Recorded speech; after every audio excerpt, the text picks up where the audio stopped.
This program is rated PG. It contains themes and scenes which may not be suitable for very young audiences. Parental guidance is advised.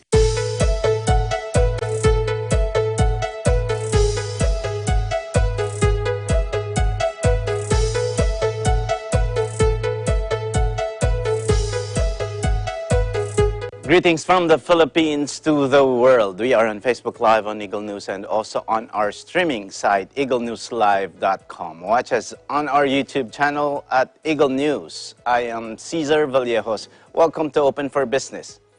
Join me to discover the latest news and information and business around the world. Stay ahead of the curve from vision to action. Businessmen and ordinary citizens have always wanted to have simple procedures, easy steps, and fast systems when they transact with government. The ease of doing business is also what foreign investors are looking for when they set up or expand business operations in the Philippines. Thanks to Republic Act 11032, or the Ease of Doing Business and Efficient Government Service Delivery Act of 2018, the landmark law of the Duterte administration that intends to create programs that simplify requirements and streamline procedures in government transactions. After more than a year of the law's enactment, how easy and speedy is it to get or apply for a license, clearance, permit, certification, or authorization? What are the major improvements that Filipinos have seen and felt when it comes to ease of doing business? For the very first time in Open for Business, we have the Director General of the Anti-Red Tape Authority, or ARTA, which is mandated to implement and oversee national policy on anti-red tape and ease of doing business and implement reforms to improve competitiveness ranking of the Philippines.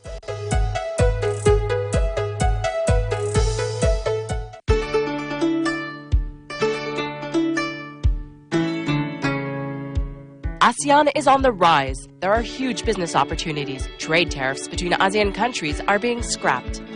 We export our products to Malaysia, Vietnam, and other countries as well. Business travel is better than ever as visa restrictions are being eased. ว่าตะกี้เนาะเขาก็บ่เคยว่าที่ได้ออกไปเขาก็ต้องก่อนที่ออกไปแต่ละประเทศเขาต้องไปขอวีซ่าอันนี้เขาอยากไปเขาก็มีแต่ถือมีพาสปอร์ตไปแล้วไปยืนแจ้งออกไปเลย By creating a competitive economic environment, ASEAN is helping businesses expand. Most of our clients is from Malaysia, Indonesia, Singapore, Vietnam, and Philippines. And a more robust economy benefits everyone. When we increase our export, so it means we increase the standard of living for the farmers and the other workers as well.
For Business is back, and with me for the first time is the Director General of ARTA, Attorney Jeremiah Belhica. Thank you for coming. Thank you, Cesar. Secretary. Thank you for having us.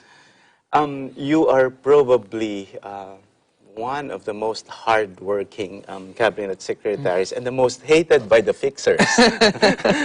So, Secretary, how do you manage going into this different government agencies and making sure that they are compliant with what the law says?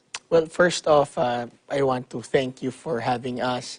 It's been a long incoming guesting here, and we've really been looking forward to to at least share what Art has been doing. Now, going to your question, I consider it a badge of honor for us if the fixers do hate us, because everybody,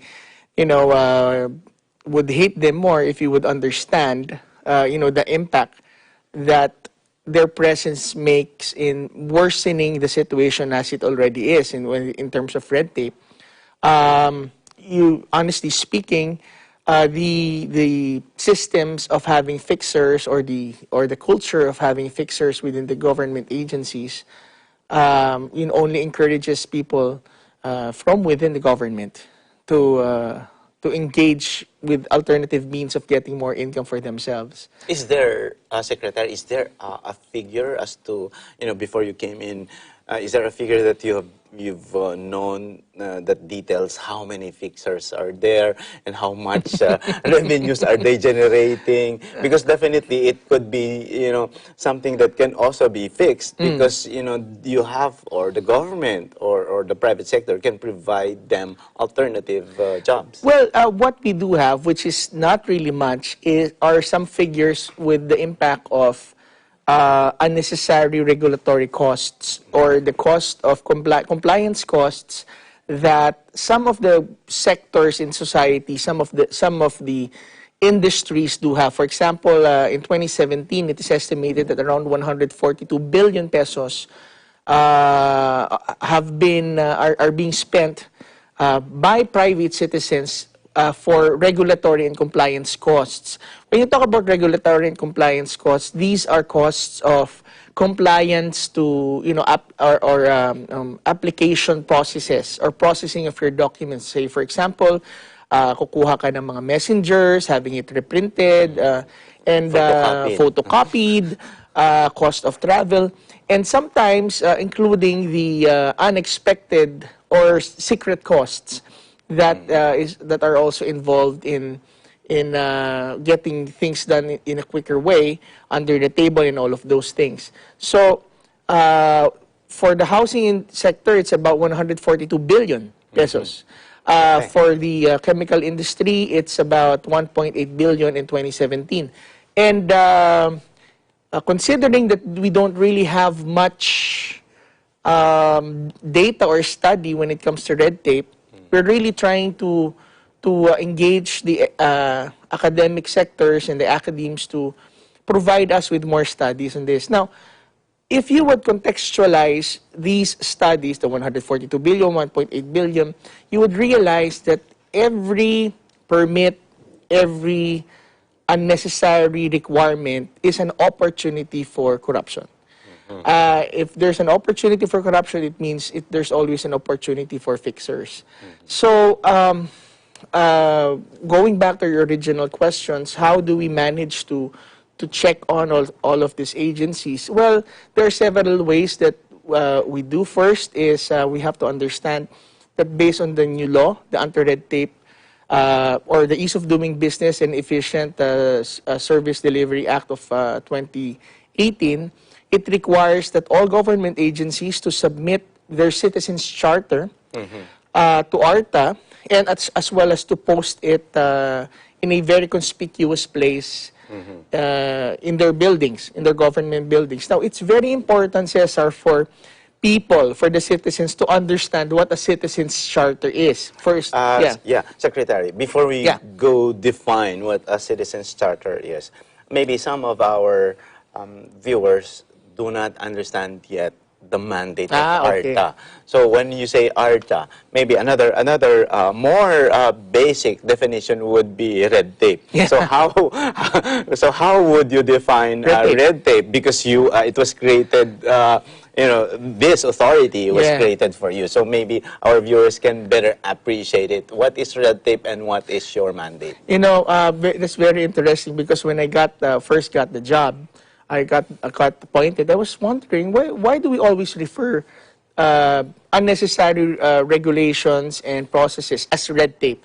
Now, we go back to history. It basically pertains to the royal edicts or the royal regulations that is being issued by the king. They always normally wrap it in a red tape. No? Oh. So, that having been said, if you have excessive regulations nowadays, and it seems like that you cannot do anything about it, then you basically call it red tape. So, red tape are procedures, processes, regulations that does not achieve its intended purpose, or at least serves a suboptimal, suboptimal result in what actually it really intended to be. Normally, these regulations costs more. The regulatory costs for the government to maintain these regulations sometimes are more costly than the actual benefit that they receive in maintaining these regulations. So that is in terms of, number one, cost and time spent. Cost, time, and also sinasabi nga namin, red tape and corruption, they're siblings. They always come together. And I would always say that the biggest culprit of sabotaging our economy is not the government officials who steal money from us, but it's red tape. Because of red tape, dreams were never realized, songs were never launched, books were never written, businesses were never opened, and let alone the time that was wasted by cumulatively as a country. If you take all of that together, I think it would cost more than the corruption that we are actually dealing with now. And it's actually not a fault of a single person or a single administration.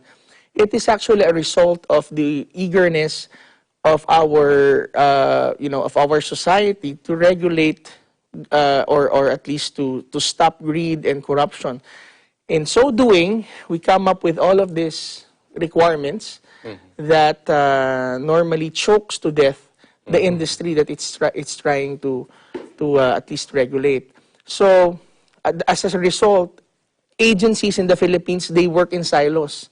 Yeah. They work like separate kingdoms that have their own jurisdiction. You do your requirements, you send your requirements to the people, I send my requirements to the people, and we do not talk to each other. And bandang huli niyan, it's really the people who gets over-regulated. Yes. So that is the system that we actually have, both interagency-wise and also within the agency. Meron silang kanya-kanyang, every department has their own requirements. So now, we are... having you define red tape, sir, what is your mandate? What is ARTA's mandate? Okay.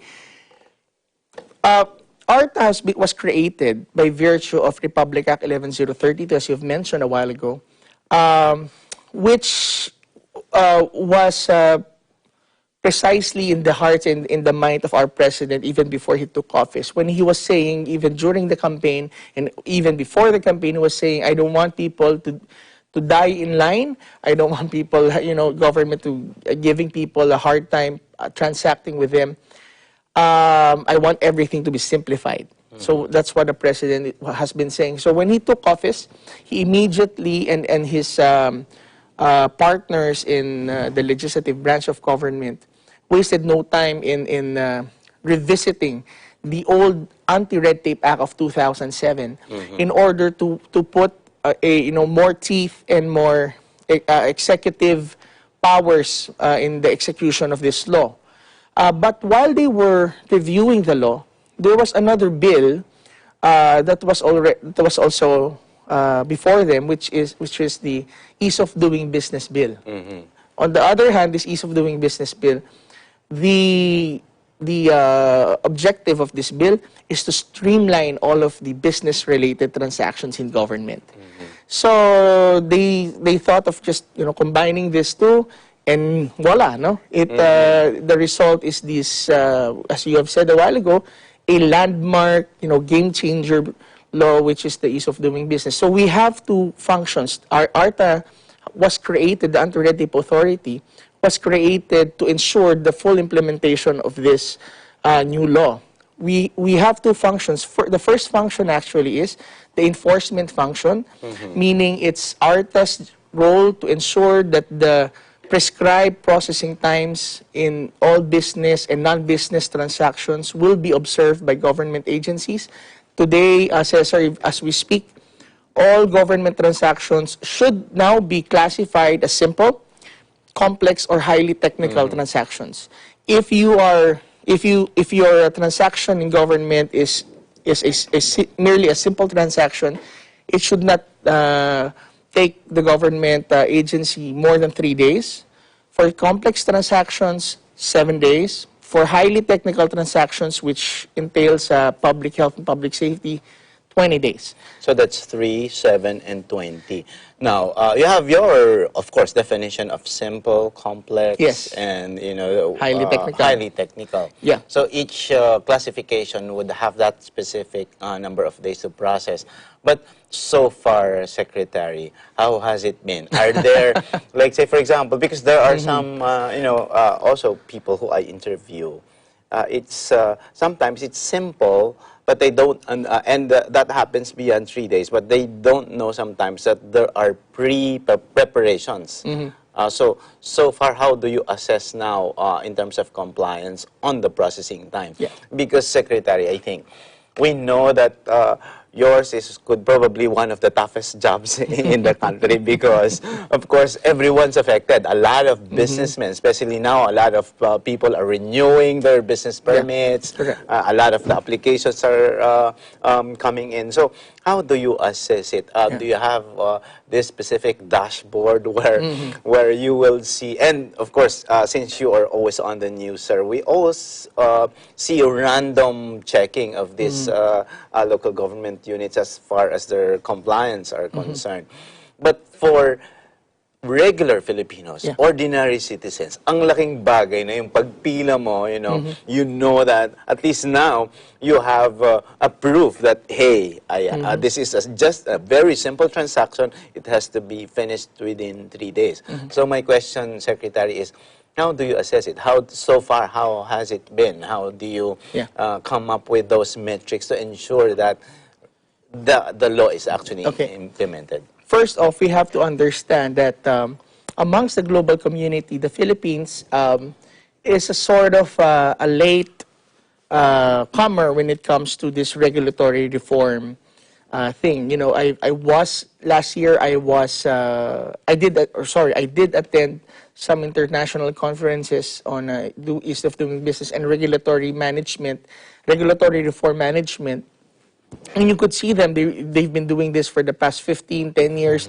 And even our neighbors like Thailand and Malaysia is well more advanced than us when it comes to, concentrating their efforts with the regulatory reform. However, when I was given the opportunity to share about this new law, they were really surprised and shocked that because this law is the first of its kind in the world.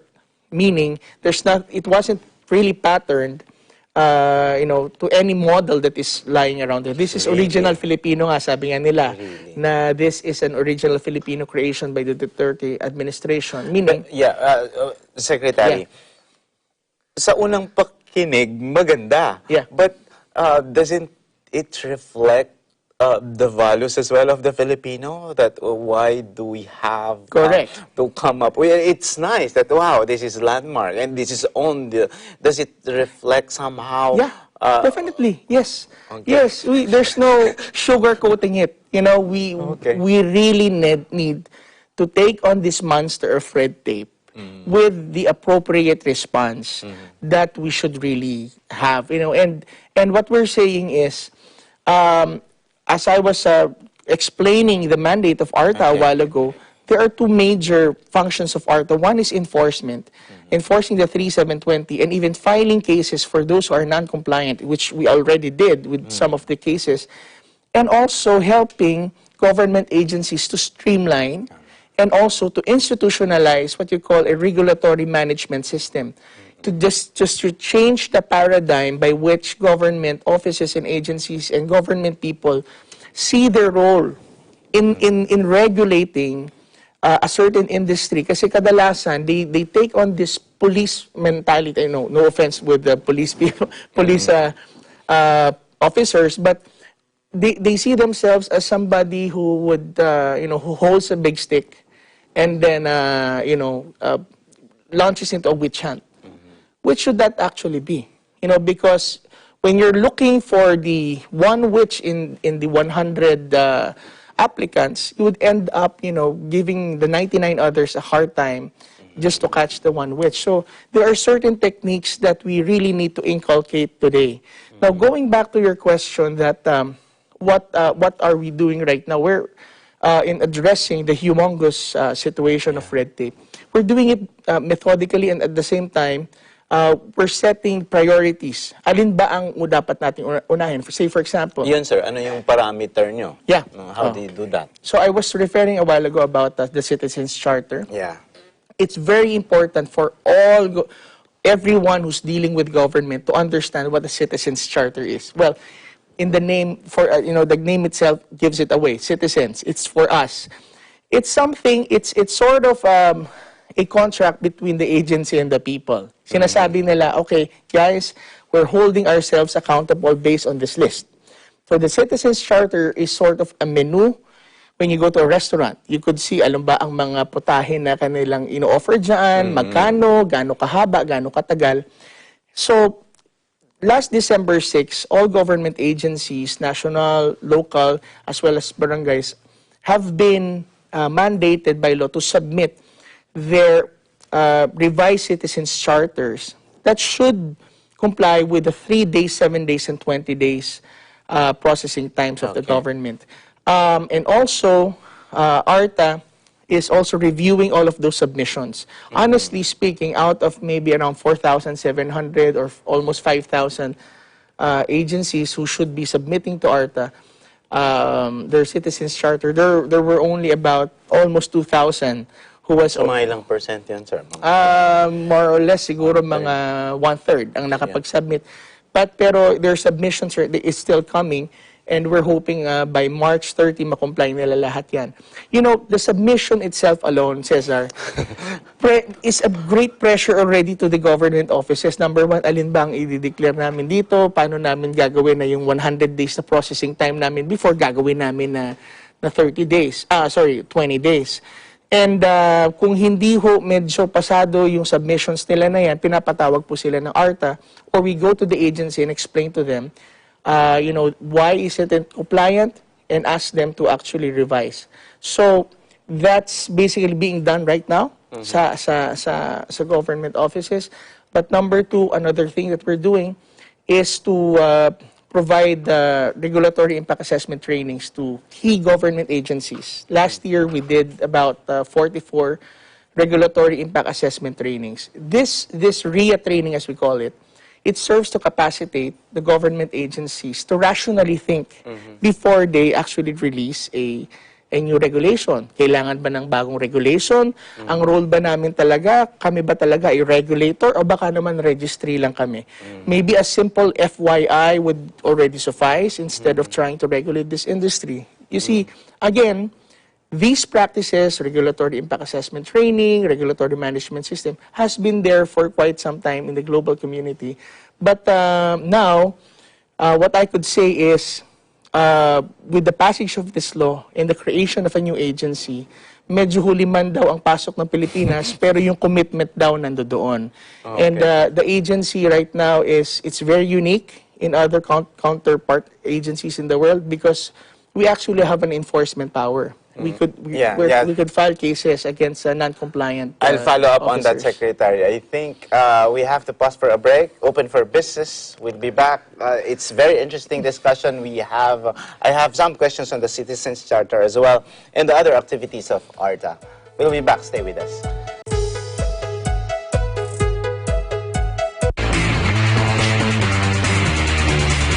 Soccer, the world's favorite sport. And it's no wonder. Spectacular goals. And plenty of emotion.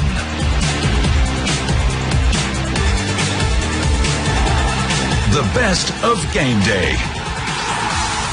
Kickoff.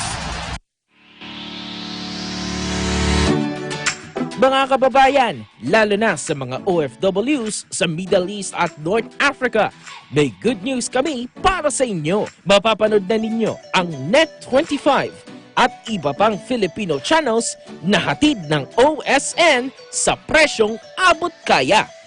Libre ng box at installation, walang admin fees at no extra charges. Saktong entertainment na sakto lang sa budget mo.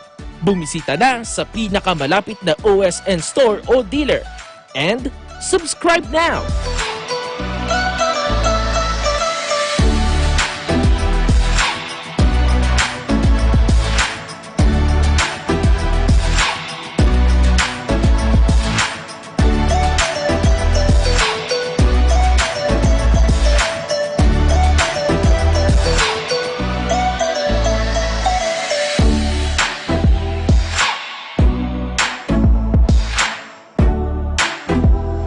Sa Net25 at OSN, siguradong at home ka dito. Hi everyone, I'm Nicole Tongo, your ABC Las Vegas correspondent, reminding you that we should view every day as a new day. We should not let the troubles of the past hinder us in moving forward in life. And don't forget to watch Digital Nest on Tuesday and Thursday at 7:30 p.m. only on Net25. Again, I am Nicole Tongo and I am one with 25.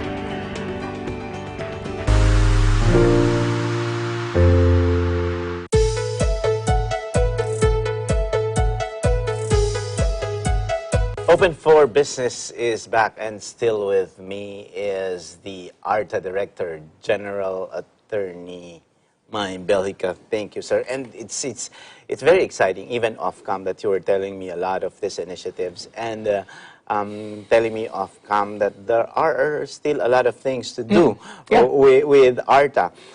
Going back to my question on the Citizens Charter, my question there is, of course, each LGU or its city or each municipality would have various procedures on how they can implement the law. Assuming there will be some discrepancies or they cannot really somehow, when they say, how would I shorten 100 procedures into 3 or into 5, into 10? Who resolves that? And do you see a trend as to it's more a matter of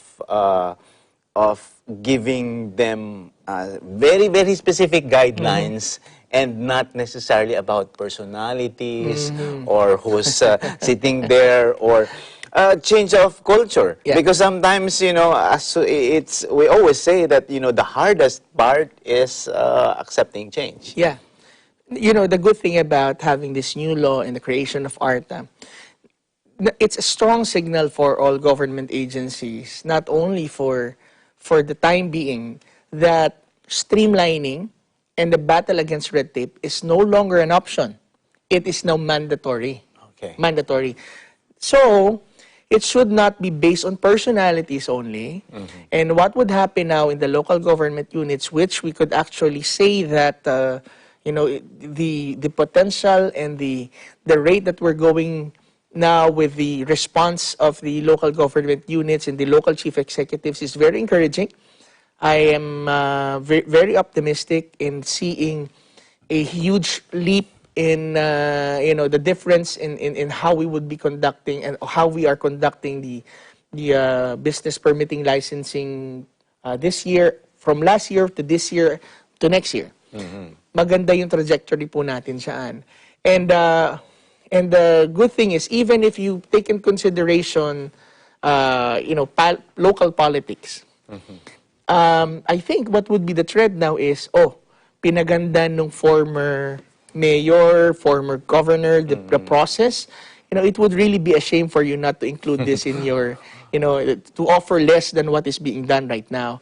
So, as I would say that, you know, these mayors, these governors, are also being monitored not only by ARTA but by the Department of Interior Local Government. We thank very much our strong partner, Secretary Ed Año and his team.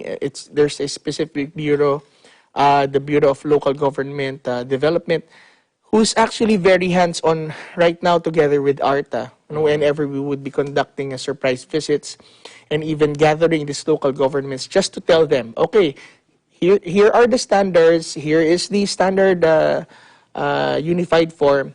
Pwede niyo po yung bawasan, you could improve on it, but you cannot do less than this. Pero, Secretary,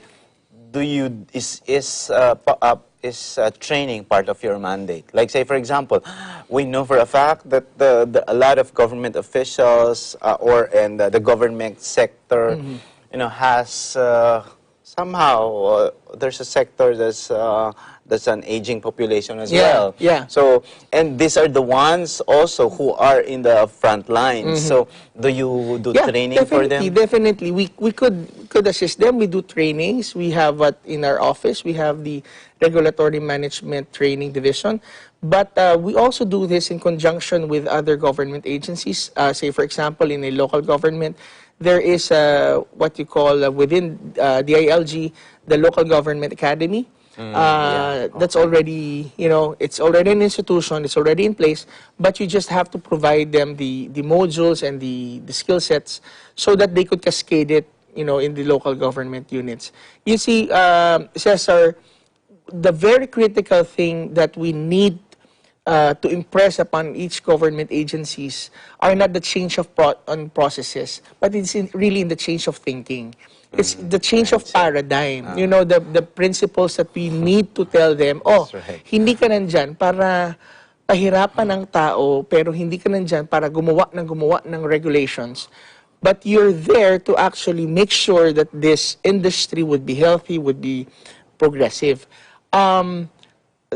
Also, the interesting thing here is most of those people who are still working right now in these regulatory agencies have been there for 20 years, 30 years, 40 years. So practically almost all of their adult life. So, regulation has been your business all throughout the years of your life. So one of the things that we're also looking into is, giving them some training and exposures in the industries actually that they have been regulating. Maybe giving them a two-week or 1 month immersion to actually have a better idea, ito pala yung nararamdaman ng mga tao na to see the other side of the table and the other side of the fence. Which is exactly my question, Secretary. You yourself, for you to know, what's happening in your field, you have to immerse yourself. You have to go through the process. So let's talk about, like, say, for example, Business One-Stop Shop. What's your experience in this? I'm also an entrepreneur, and when I registered my company in Quezon City, somehow I found it very interesting and very fast. So what were your experiences in going through this one-stop shop? Too many to mention, pero I will just highlight some of the things that would be very interesting. You mentioned about Quezon City. I don't know if you have renewed your business recently. There have been a lot of movements and improvements in Quezon City. In fact, I was there maybe 2 weeks ago, and one lady, while I was doing the inspection, kind of recognized me and approached me and asked me whether I was the ARTA guy. So I said, I think so, ma'am. Dapat pala nagdi-disguise kayo. Bakit po, no? Baka may ginawa po kami, no? But sabi, hindi po, we just wanna tell you that, we really appreciate what's happening here because they got it the same day that when they went there. You mentioned about the fire safety inspection clearance. Now, the cities and the local government are now integrating even the payment scheme and the collection. No? Before that separate payment. Yes, yes. Now, because of the new law, it is now required that the Bureau of Fire Safety, Bureau of Fire Protection, they could already deputize and give the payment facility or the payment responsibility of collecting to the local government units. Not only that, based on the new law, even the barangay clearance can already be or should be collected by the city and no longer by the... Yeah, you don't have to go to the barangay. You don't have the Because city. before, like say for example, if you live at the center of the city, like me, the barangay is farther north, and the city hall is on the south. Correct. So and now sometimes you're saying they're even more creative in their fees, how Exactly. they would compute it. So Exactly. now, the Department of Finance already issued a guidelines on how they should be coming up with these computations. But also, the Ease of Doing Business law now directs local government offices or cities to collect for the barangays and just download the payments to the barangays, which poses a lot of challenge to bigger cities like Manila or Pasay, for that matter, who have a lot of barangays with them. Say, for example, Manila is about 896 barangays. So every barangay chairman is a small king on their own. So they have their own processes. So we got I had a good talk with Mayor Moreno in that matter, and I did advise him to come up with an ordinance that would basically standardize everything so that they can incorporate. Kasi the people who are working in the city could feel that that's more giving them more jobs. It's taxing them. Is that an issue there? So instead of that specific job goes to the barangay officers there or executives, it goes now to the city. It goes now to the city executive, but the money would still be given back to the barangays. See, we're trying to streamline everything. So the point being is, when you go to the city, you go to the business permitting licensing office, you do not need to window shop first to the health office, to the office of the building official, you go to the fire department, you go to the barangay, and then gather all of your permits and then give it to the business permitting licensing office, who will take it and would say, see, it would only take me 1 hour to approve this. Of course, you already have all of those documents. What is there to do pa? But a real one-stop shop actually would mean, or should mean, is that the business permitting licensing office would be the first stop. Meaning, sila yung gatekeeper or yung, should we say, the concierge.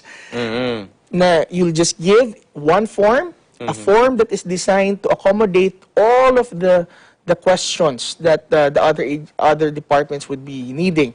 You fill it up, and then you submit it, and then he would be the one to push the information to this other agency. Okay. And then the next step is that for the person to just make the payment for all of the offices, and then the third step is releasing of all of the documents, including the business permit. That is how a business one-stop shop should actually look like. Now, but what's the reality now? the reality based on your is inspection? there are about 17. Let's just start with Metro Manila because, as I've mentioned, Cesar kanina, we have to do our priorities. Kasi pag sinabi natin yung si munisipyo, mas malalong hindi compliant yan. Sasabihin niya, si Metro nga, hindi nga compliant, so how could you expect it with us? So, let's go to Metro Manila. Out of the 17 cities, you could say, more than 5 or about that many cities could have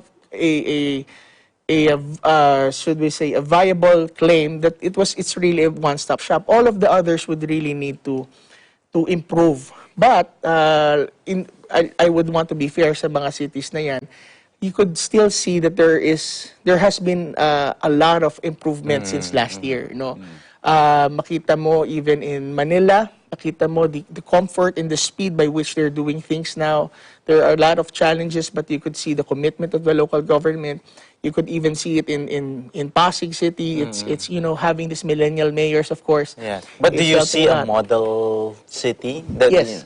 Which is it okay? Well, I would mention 2. Okay. I think Valenzuela has always been there. Valenzuela. You could do 100% online application, and then in matter of 5 minutes, you'll be able to get it online there. Wow. Parañaque is also a very good city.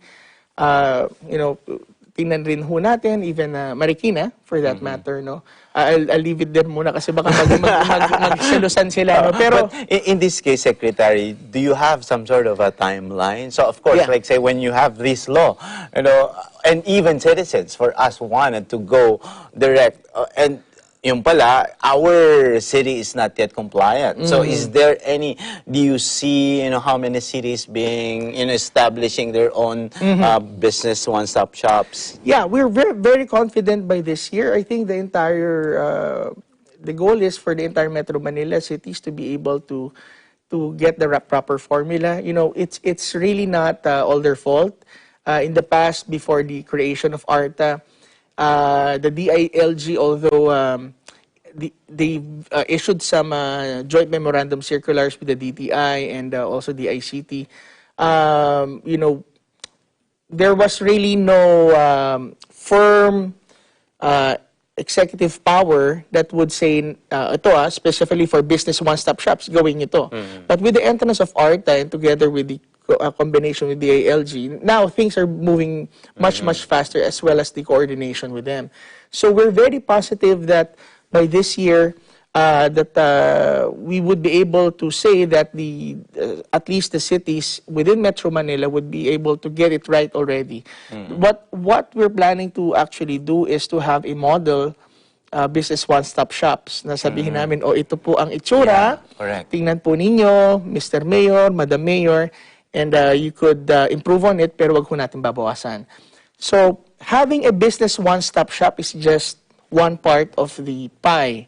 But the second part is doing it automated, or automating it. Yun yung tinatawag po natin na electronic business one-stop shops. Is the infrastructure ready? There are, yes, the technology is already there.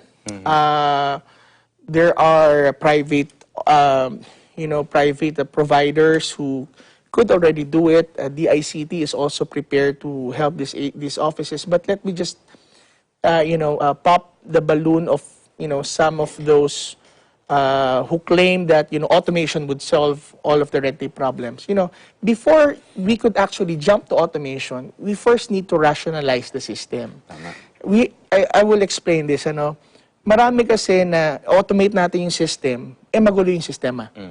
So if you automate a magulong system, you just compound the problem. Yes.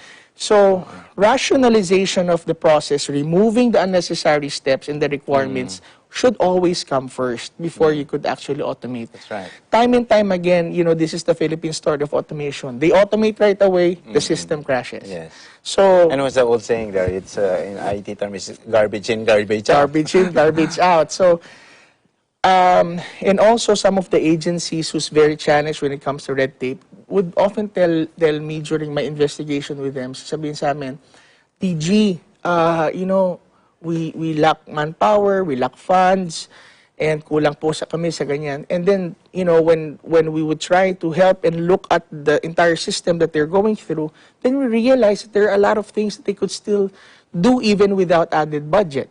So simply by rationalizing everything. So meaning, libre ho ang magbagong buhay. No?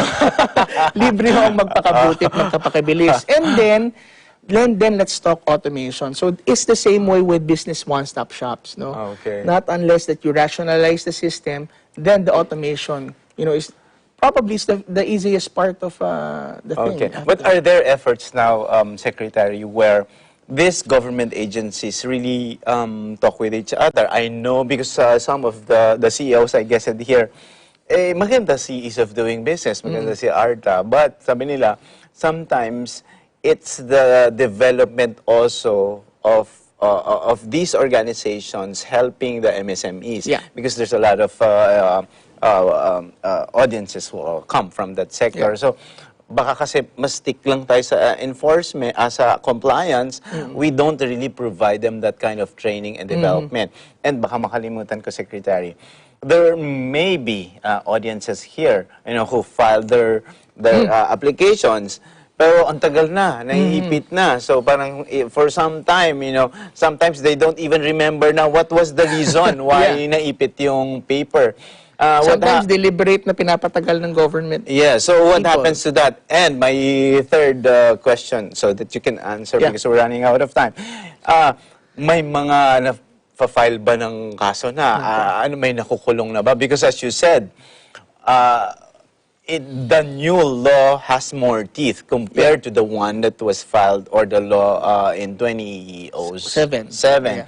So, are people feeling it? And I think this could also, give it the signal to government officials and executives that they don't follow the law.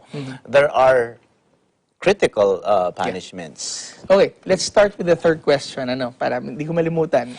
So, the third question is, meron na ba mga nakasuhan? Yes. Last year, technically speaking, August 4, 2019, dun po naging fully implementable yung aming IRR.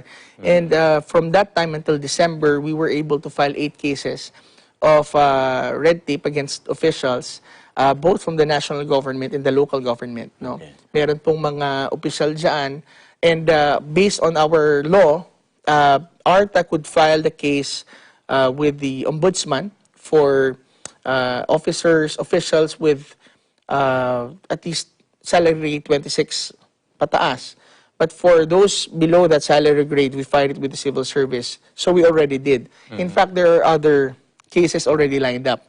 But again, filing of the cases will not solve the problem of red tape. It would only show our firm commitment na seryoso kami sa laban namin.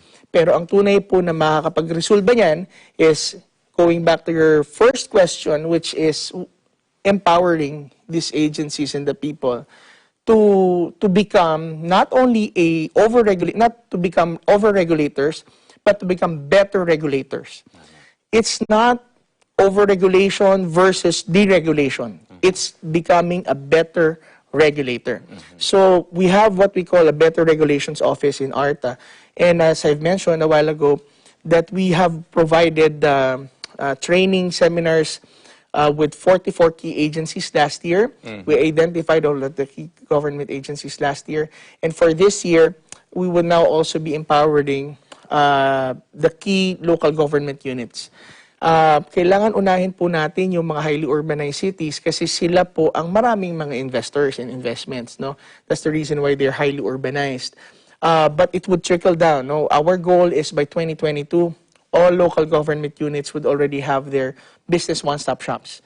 Now, as to the second question, ano ang pwedeng gawin ng mga taong naiipitan ng kanilang mga papel at mga requirements? Now, there is a very, very important feature of this beautiful law that the administration of President Duterte gave us. It now provides for an automatic approval of those applications that has went past the prescribed processing time. So meaning, kayo po ay nag-apply for a business permit at based on the Citizens Charter, kompleto na yung submission, kompleto nyo yung inyong payment, lumagpas na po dun sa processing times, at pinapabalik-balik ka pa. We suggest that you go to ARTA, and then ARTA within 24 hours will be asking the agency to explain bakit hindi linabas. Kasi doon pa lang minsan, linalabas na po ng agency. But if they fail to answer, give us an explanation after the sending of notice to explain, we will now be issuing a declaration of completeness of your documents and be ordering the agency to release the documents. So, because your application is automatically deemed approved by operation of law. Now, as we speak, meron na hubang mga nakinabang sa ganitong automatic approval. There is about more than 6,000 or less than 7,000 applications since August. Nangyari po yan, 3,125 sa Food and Drug Administration, sa Land Transportation and Franchising Board, sa mga local government offices po units, ay naglabas na po ang ARTA niyaan.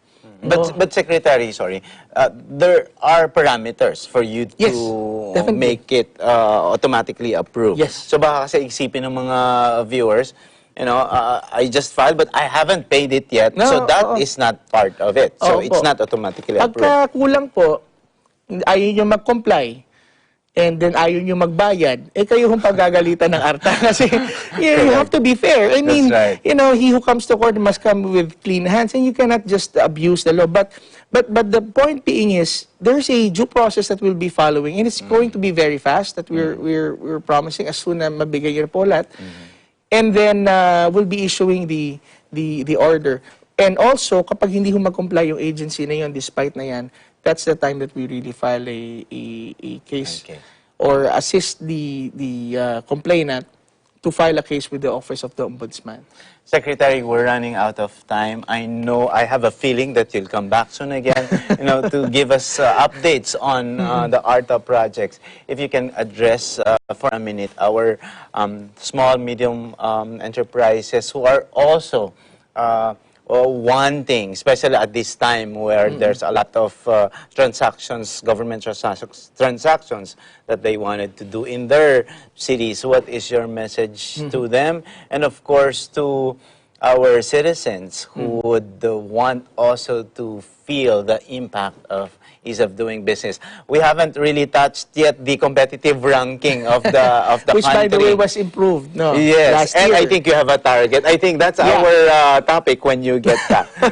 Okay, thank you very much for the Eagle team, and we need people to know about the new anti-red tape, our authority as well as the ease of doing business law. For those citizens, sa mga taong bayan po, we just want to let you know that ARTA was created for you. Kung wala pong magsusumbong, wala pong magbabago, do tell us, because we are here for you, for the businesses, for the MSMEs. Kasama niyo po kami. We've been conducting a lot of hearing also with the important agencies like FDA and the local government offices. Please do tell us. This agency is for you.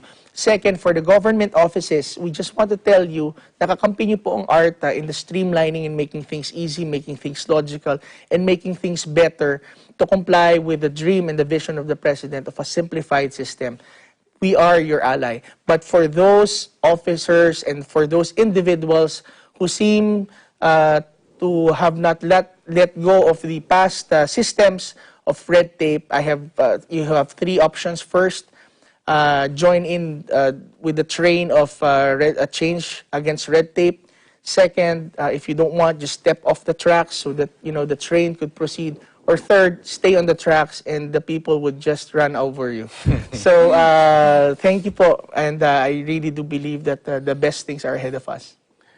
That's Secretary Jeremiah Bellica of ARTA, Director General of ARTA. Thank you very much for coming, Secretary. Open for Business. We'll be back. Stay with us.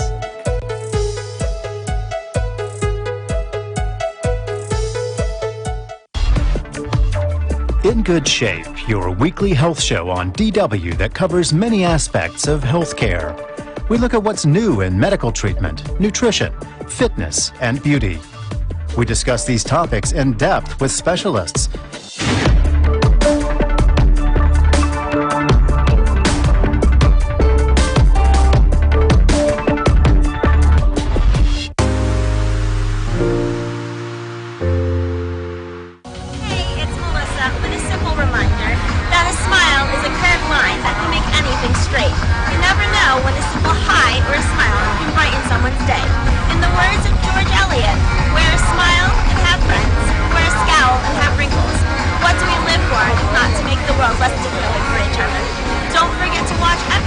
Digital Nest every Tuesday and Thursday at 7:30 p.m. I'm Melissa Protest, EBC Orlando correspondent, and I am 1 with 25. At narito po ang mga dapat ninyong abangan. Nandito na kami sa Amazing View!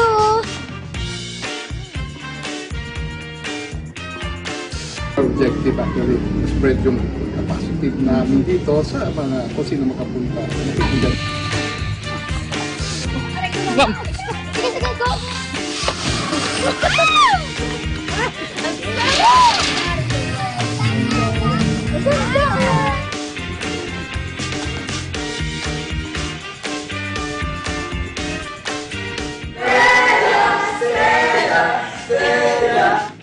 magaling mga Pilipino eh. Alam kong mas tight yung competition pagdating sa Pilipinas. Ang lahat ng yan dito sa programang punong-puno ng pagmamahal. Moments! Letters and Music. Lunes hanggang Biyernes, 1:00 hanggang 2:00 ng hapon.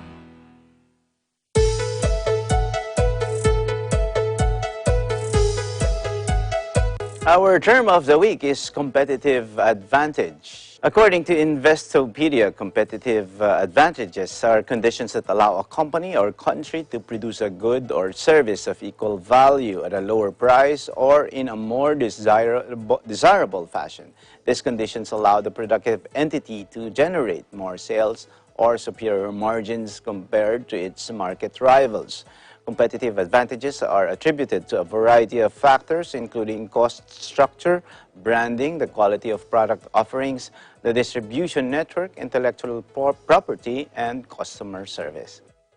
And our word of the week is from Ben Bova. He said, "Red tape has killed more people than bullets." Thank you for watching Open for Business.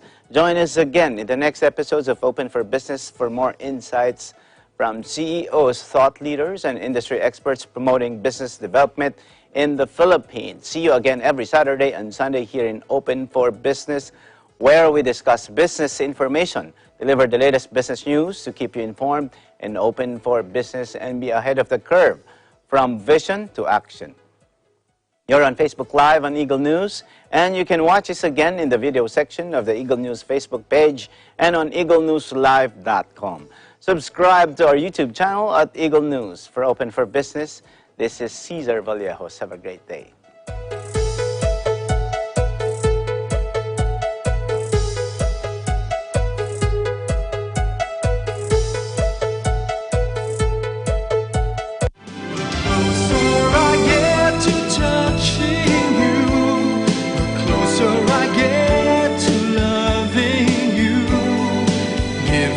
Time, just a little more time, we'll be together. Ito si Gino Padilla. Abangan ninyo ako sa Himig ng Lahi ngayong linggo, 8:00 ng gabi, dito lang sa Net25. Give it time, just a little more time, so we can get closer. You and I.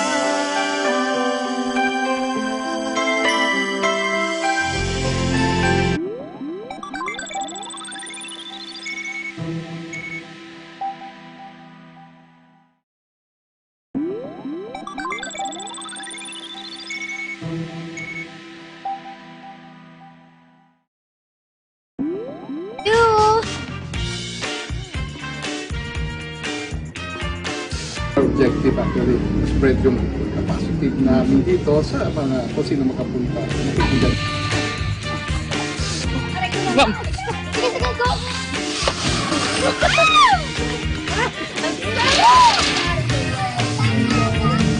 go!